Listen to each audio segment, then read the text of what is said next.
On a eu quelques éléments tout de même qui nous ont permis de réaliser, enfin ceux qui étaient attentifs, qu'effectivement il y a bien sûr une surveillance mondiale et nationale autour du Covid. Rappelons-nous que Google avait sorti tout un tas de statistiques sur la baisse dans la fréquentation des transports courts, une quantité faramineuse de statistiques sur tout un tas de pays, dont la France. Et puis Orange avait aussi sorti des statistiques sur le grand départ des Parisiens qui étaient allés se confiner en province et avait sorti des chiffres extrêmement précis.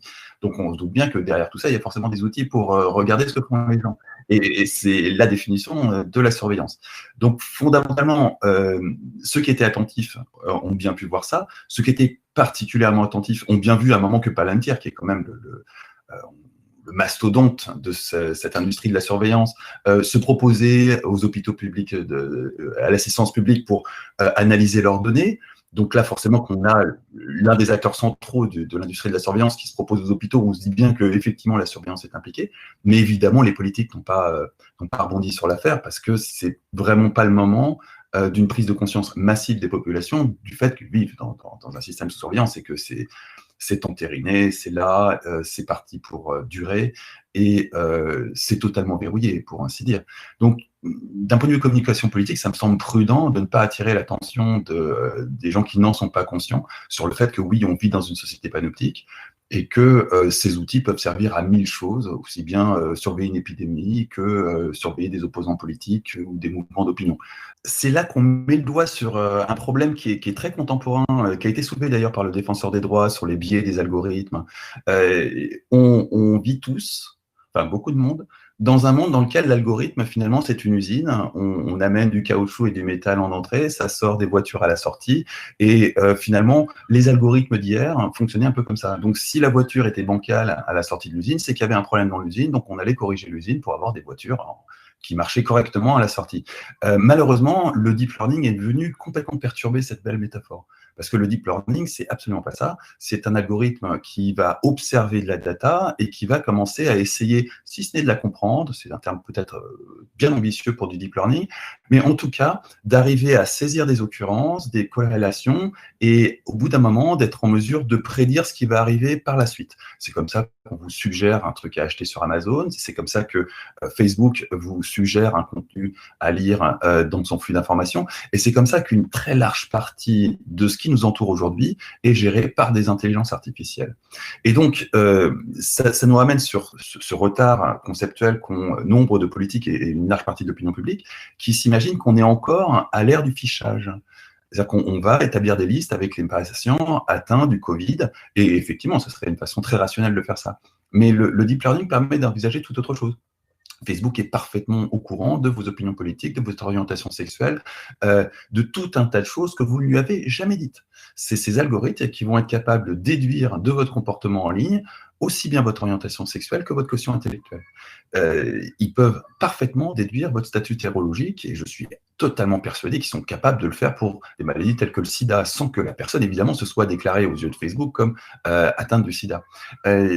Donc le débat, quelque part, est un peu dépassé d'une génération technologique. C'est un grand classique dans la confrontation entre le politique et la technologie. On est aujourd'hui, face à ce Covid, très certainement dans ce genre d'approche. Il paraît absolument évident que des entités, qu'elles soient institutionnelles ou privées, ont commencé à étudier l'épidémie de Covid à partir des signaux laissés par tout un chacun sur les espaces sociaux. Et ces signaux-là, à de très rares exceptions, ne concernent pas leur statut sérologique. Mais ils vont être en mesure, à partir de leurs signaux, d'en déduire un statut sérologique et de faire des analyses sans doute de qualité tout à fait intéressante sur des données épidémiologiques.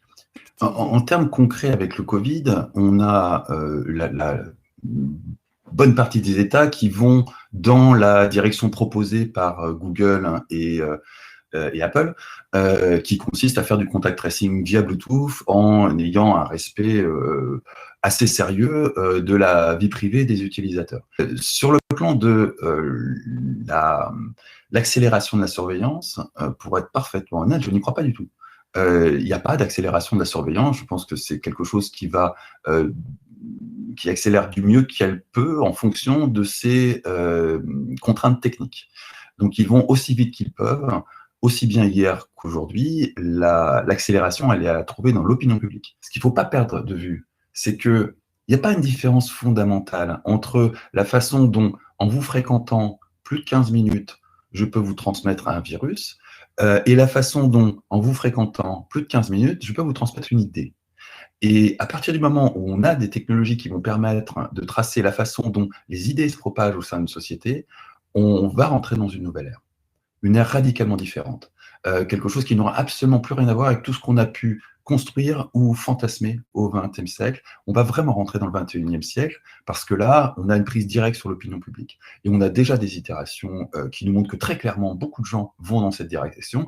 Cambridge Analytica, c'est véritablement ça, travailler l'opinion publique de façon individualisée. Là, on va pouvoir aller bien plus profond encore dans la relation entre les individus qui, au passage, est forcément quelque chose que Facebook a déjà bien étudié parce que finalement, c'est son cœur de métier. Aujourd'hui, il s'agit de réinventer la façon de faire de la politique à partir des technologies. C'est un énorme changement. On va très rapidement quitter le monde où la technologie était là pour apporter un surplus de performance à des vieux systèmes.